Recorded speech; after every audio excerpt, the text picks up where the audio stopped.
2008 সাল থেকে শেখ হাসিনা ক্ষমতায় আসার পরে তার মুখে যখন শুনতাম তার স্বজন হারানোর ব্যথা, কষ্ট, তখন হৃদয়ে অনেক কষ্ট লাগতো। তার বাবাকে নির্মমভাবে এবং সপরিবার সবাইকে যখন হত্যা করে সেনা কর্মকর্তারা পরিকল্পিতভাবে, এই গল্পগুলো যখন শুনতাম অজান্তেই নিজের অন্তরে অনেক ব্যথিত হতো, কষ্ট হতো।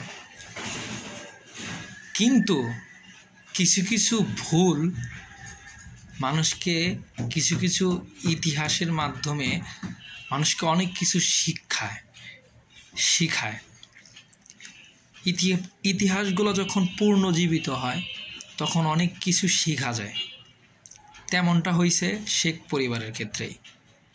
আমরা বিভিন্ন মাধ্যমে এই ইতিহাসগুলো শুনতাম, কিন্তু সেটা ভুলভাবে শুনতাম। আপনারা জানেন, এখন সামাজিক যোগাযোগ মাধ্যমে যে সকল নিষিদ্ধ ঐতিহাসিক বই আপনার আওয়ামী লীগের কাছের মানুষগুলাই যে ইতিহাসগুলা, তাদের যে নোংরা রাজনীতির ইতিহাসগুলো লিখেছে সেগুলো কিন্তু নিষিদ্ধ ছিল, আমাদের চোখের মাধ্যমে ছিল না, বা আমাদের এই প্রজন্মে এই ইতিহাসগুলা কখনোই জানতে পারে নাই। কিন্তু এখন যখন শুনি, আর বিশেষ করে মেজর ডালিম সাহেব যখন তার নিজের লেখার বইগুলাকে রেফার করে করে যে ইতিহাসগুলো যখন উনি প্রায় বলল 2 ঘন্টার মতো, তখন বোঝা গেল যে উনি শেখ পরিবারের, ওনারা যে পরিকল্পনা করেছিল শেখ পরিবারের 2 জন ব্যক্তিকে, অর্থাৎ শেখ হাসিনা, শেখ রেহানা, এই 2 জনকে বাঁচিয়ে রেখে এই জাতিকে বুঝতে সহজ করে দিছে যে এই শেখ পরিবার কতটা ভয়ঙ্কর এবং দেশের জন্য কতটা ঝুঁকিপূর্ণ ছিল। তাকে সপরিবারে তখন মেরে হয়তোবা আমাদের দেশটাকে রক্ষা করে দিয়ে গেছে, আমাদের দেশটাকে একটি ভিন দেশের গোলামি থেকে বাঁচিয়ে দিয়ে গেছে। কিন্তু শেখ এবং শেখ রেহানাকে বাঁচিয়ে দিয়ে সেই যে 75-এর ঘটনা, সেই 75-এর ঘটনার ভুলটাকে আমাদের জীবন থেকে সংশোধন করে দিয়েছে।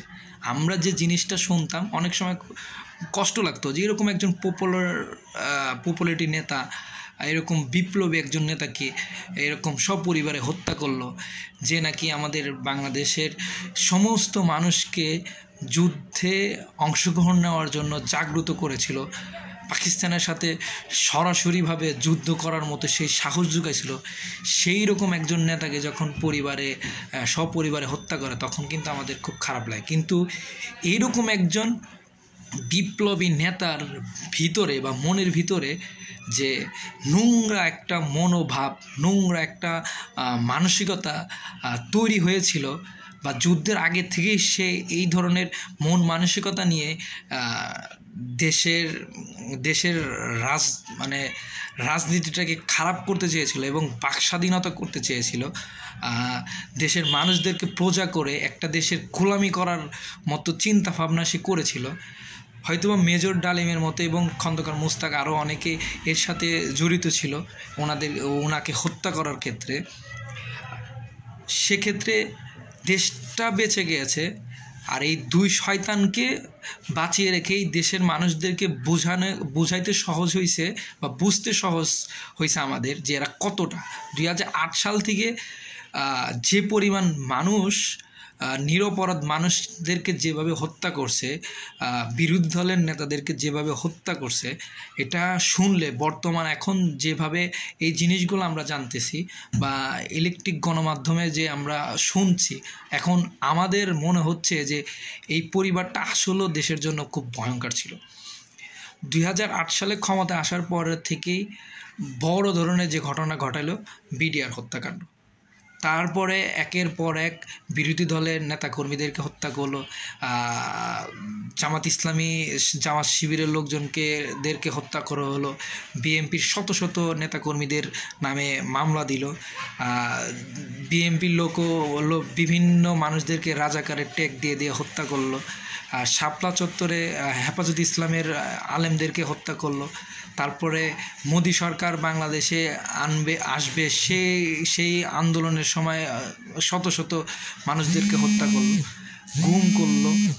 সর্বদিকে বিবেচনা করলে দেখা যায় যে এই দুইটা মানুষ বেঁচে থেকে যে পরিমাণ মানুষদেরকে অত্যাচার অবিচার সে করেছে, মানুষদেরকে নির্মমভাবে হত্যা করেছে, ভয়ানকভাবে হত্যা করেছে, তার পুরো পরিবারটা পুরো সার্কেলটা যদি বাংলাদেশে অবস্থান করতো বা বেঁচে থাকতো, তাহলে দেশের কি পরিস্থিতিটা হতো, দেশের মানুষ কি ভয়াবহ বিপদের মধ্যে পড়তো, একটাবার আপনারা সবাই চিন্তা করবেন বা আমরা উপলব্ধি করতে পারতেছি। আমরা এই জেনারেশনটা এখন উপলব্ধি করতে পারতেছি যে কত বড় মানে ভয়ানক জানোয়ার রূপী এবং মানে কি বলবো আর, মানে এগুলা বলতে গেলে এখন অনেক লম্বা বিষয়।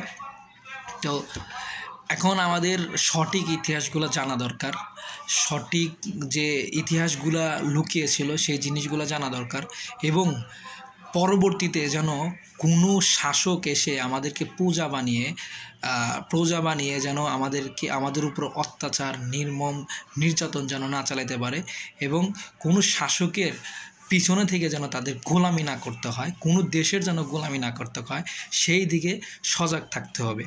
যে কোনো দলের নেতাকর্মী 2-4টা বেদক থাকতেই পারে, নোংরা থাকতেই পারে, সেটি দলের উপর দায়ভার না দিয়ে সেই নোংরা বেদক নেতাকর্মীদেরকে আমাদের উচিত আমাদের সাধারণ জনগণকেই ঐক্যবদ্ধ হয়ে সেগুলারে সাইজ করা উচিত।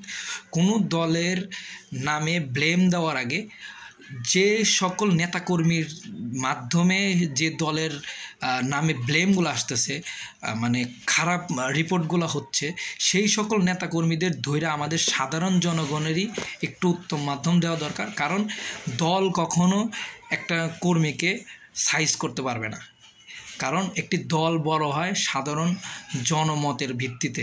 সেক্ষেত্রে ওই দলের যদি 2-4টা বেদব থাকে, সেই বেদবদেরকে সাইজ করতে হবে আমাদের মতো জনতাকে ঐক্যবদ্ধ হয়ে। তাহলেই দেখবেন যে দলের ভিতর থেকে এই বেদবগুলোরে আইনা যদি আমরা সাইজ করতে পারি, তাহলে দেখবেন দলের জায়গায় থাকবে, প্রত্যেকটা রাজনৈতিক দল তার সৎভাবে রাজনীতি করার পাবে, নোংরামি করতে পারবে না। তো সেই জায়গা থেকে আমাদের প্রত্যেকটা মানুষের সজাগ থাকা উচিত, যেন কোনো রাজনৈতিক দল শাসক হয়ে যেন আমাদের উপরে যেন নির্যাতন না করতে পারে, এই দেশে যেন একটা স্বৈরতন্ত্র কায়েম যেন না করতে পারে, জানি বাক স্বাধীনতা তৈরি না করতে পারে। সেই জায়গা থেকে আমাদের সবাইকে সজাগ থাকতে হবে, কারণ এই দেশটা আমাদের সবার, কারো বাপের না। হয়তোবা এর আগে বাপের কথা বইলা বাপের দেশ বইলা আমাদেরকে ভাড়াটিয়া বানায় রাখছে, কিন্তু আমরা এই দেশের ভাড়াটিয়া না।